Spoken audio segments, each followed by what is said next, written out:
Hello, dudes and dudettes. It is I, Trainer Hado, and we're here with another episode of Thoughts, Comments, and Concerns when revolving Let's Go Pokemon Eevee. Now, this game was a lot more. It was a lot better than I thought it would be to go ahead and just jump into it. But to give you a heads up, I will be going over a few plot points and stuff over the course of the game. So don't be surprised if you hear that I'm spoiling the game that technically has been out for freaking 20 years now. I don't know. Some people are stupid. So, this game was a lot better than I thought it was going to be, if I'm going to be completely honest. When I saw the promotion for this game, I thought it was going to be just kind of another bad Pokemon remake with no way to really get around the catching mechanics. And honestly, it's eh. Oh, so I do enjoy the fact that I no longer have these just random encounters, and I can kind of choose when I am getting into an encounter and when I can do what I want. But what irritates me, especially with the catching mechanics, is with even the legendary Pokemon, the Zapdos, Moltres, the legendary birds, and Mewtwo. They are very strictly you have to battle them and then you go and catch them, which to me is very anticlimactic, and I don't like it because you don't need a strong team. You don't have to be powerful. Like, the legendary birds are no longer an end game thing because all you need is toxic or poison powder, and that's it. Then you just need the healing stock. And with how often this game hands you money and hands you Pokeballs, you'll have it. It's that simple. So I'm iffy on the mechanics, if I'm going to be 100% honest with you. Specifically the catching mechanics. There's a few others that I don't per se mind. I'm glad the HMs didn't return. Your Eevee turns into the Super Saiyan God of sorts. And it's really interesting just because your Eevee's or everyone's oh, I'll teach you the secret technique, and Eevee's the fuck you will, I'ma learn it. And everyone's okay, I don't want to piss off the small little dog cat thing, whatever. It's kind of funny, honestly. It's Pokemon Yellow, so I don't really see. I don't know. Kanto is honestly one of my least favorite regions, and it's not just because of anything the game does particularly. It's just everyone who's oh my god, I love Kanto, because of the Gen 1 stuff. And I get it, memories and whatnot, but I don't know. There's only so much of it before I'm just oh my god, just please shut up. I never want to go back to Kanto again. But honestly, this is what, the 5th time I think we've been to Kanto, and I just don't want to do it anymore. It's annoying and not a fan. I don't mind it, but I don't know. I'm really looking forward to next year's Pokemon game, just because if it looks anything like this, because this looks amazing, honestly. The graphics are fantastic, and I also love the small details, like the Pokemon flying around, all that kind of jazz. It's very much reminiscent, or not, I guess reminiscent of the Pokemon anime, and it really makes you feel oh hey, I am actually battling in the Pokemon world. I am really there. It's very submersive in that aspect, and I honestly, that's probably my favorite thing about this game. I like that Pokemon follow you around. I haven't gotten around to battling any of the Master Trainers yet, just because I've had other things on my mind and other priorities. But it's definitely something I want to try in the future, but I don't know how dedicated I'm going to be to it, just because they're obviously high-ranking trainers and whatnot. The inclusion of Jesse and James is interesting. I don't know. Maybe it's just because I haven't watched the anime in a long time or something like that, but it's one of those things where I thought it was cool. It like a nice inclusion for this is a very nostalgia driven game for sure. I definitely think it's also one that kids will without a doubt enjoy. Uh, the difficulty of this game is something because I caught the mandatory 30 Pokemon you have to catch in order to get the Bulbasaur in Cerulean City. And then, besides that, the only other Pokemon I caught were ones that I specifically wanted. So I caught a Cubone, I caught uh, just some other Pokemon here and there that I wanted to get in order to, like, have a spot filler at the time. But besides that, there was very little Pokemon that I caught that I was just like, yeah, I'm gonna just catch everything. Like I didn't care. Uh, I still need to work on the Meltane thing though. That's gonna take forever though. It's a pain in the butt for sure. Uh, I don't know why they have the let's or the or they have why they have version exclusives because well I guess in a way I kind of do because if you're like a little kid you probably don't have that many Pokemon on Go because if you guys didn't know you can transfer Pokemon from Let's Go to Pokemon Let's Go or you can transfer Pokemon from Go to Let's Go. There we go. I messed up. And that basically negates the entire point of the cutoff, you know what I mean?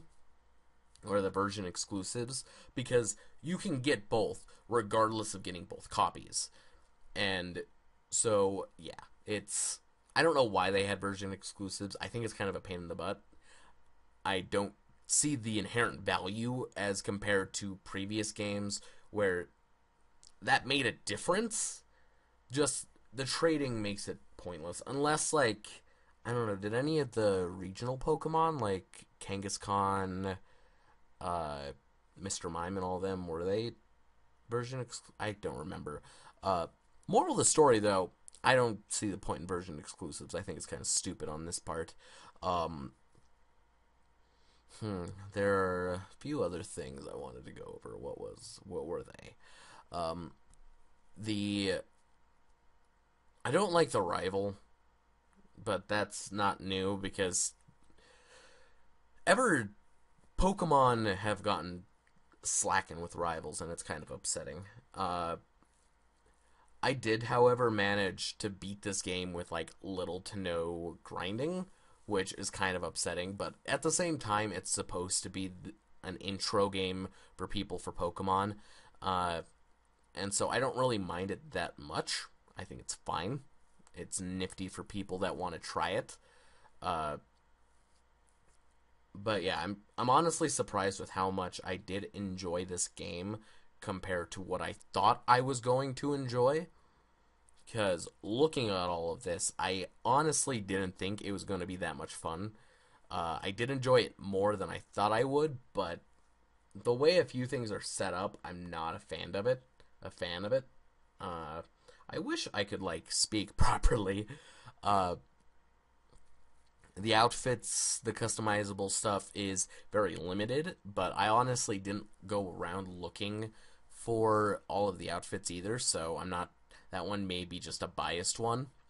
Uh, Eevee is freaking terrifying in terms of strength. I think it has a 6 IV, if I remember correctly, from like the forums I was reading. Uh, and so in the beginning, you don't even really need another Pokemon because you can just mop the floor with Eevee 9 times out of 10. It's beautiful. Uh, let's see. Besides that, a lot of it is basic Pokemon formula and how things are going.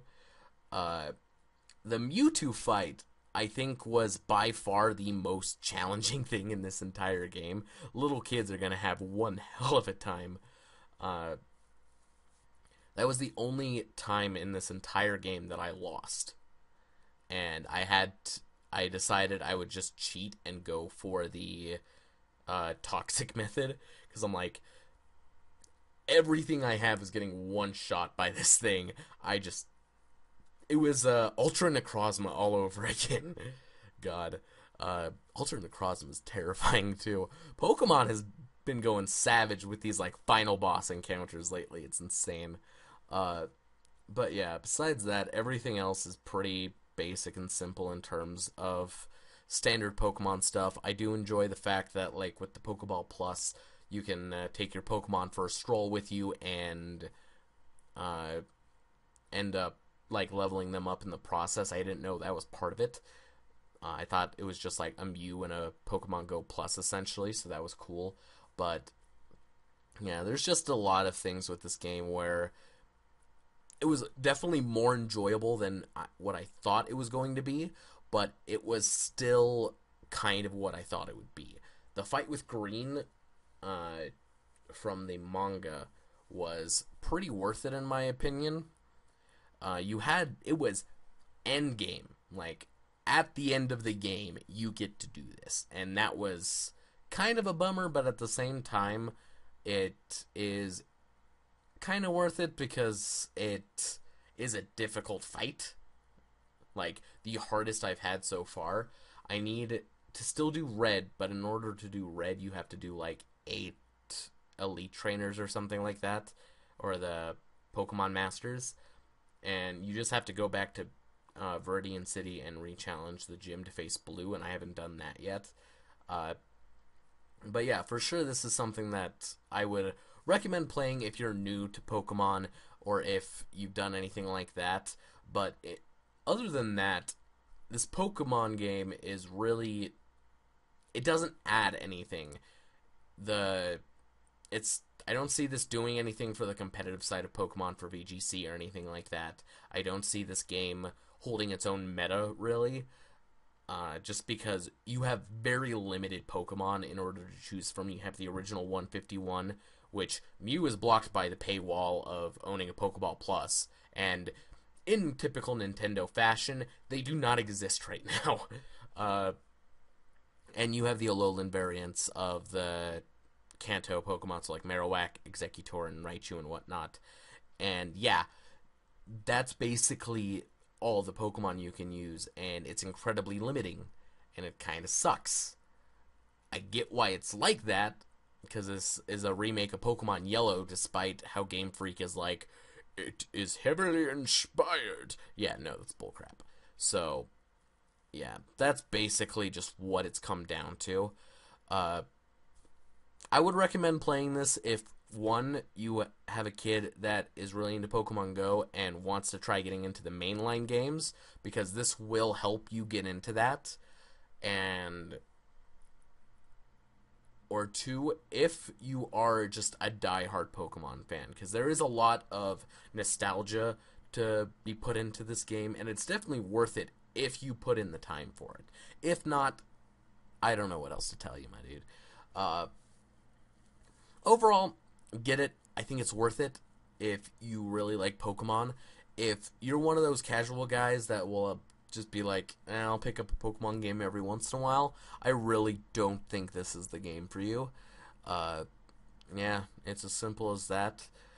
Overall, I think I would give this, like, maybe a 4 or 5. This is without a doubt probably one of my least favorite Pokemon games. And it's, with the things that it offered, it just doesn't appeal to me. I really enjoy Pokemon as a fan and as someone who has dedicated hours upon hours to Pokemon. I just don't see this being one of those games that will be, like, long remembered, or be one of those, this is my favorite Pokemon game type of thing. It's, again, just remake of Pokemon Yellow, and it just doesn't really appeal to me in that way. Yeah, that's my opinion, though. Of course, if you guys have your own thoughts, comments, or concerns when it comes to Pokemon Let's Go Eevee, go ahead and leave them in the comment section down below. But I think with that, we're going to end this video. Again, it is I, Trainer Hado, bringing you all the thoughts, comments, and concerns. Keep rocking and rolling. Subscribe, like, and all that kind of good stuff. And we'll see you next time. Bye-bye.